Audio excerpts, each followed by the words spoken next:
Inside a steel tank, there are some tough encrustations adhering to the surface that we want to remove with a cup brush. As always, it's important you use the right protective equipment. Otherwise, you could be injured by wire fragments. We've decided to use the RHODIUS STBZ. This cup brush features knotted steel wire. This makes the brush more aggressive, which in turn improves cleaning performance. This brush is what we would generally recommend to remove heavy encrustation quickly and easily.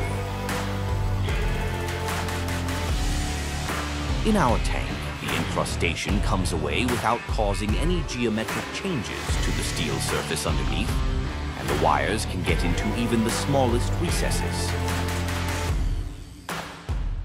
Before-after comparison, after only 30 seconds with the cup brush.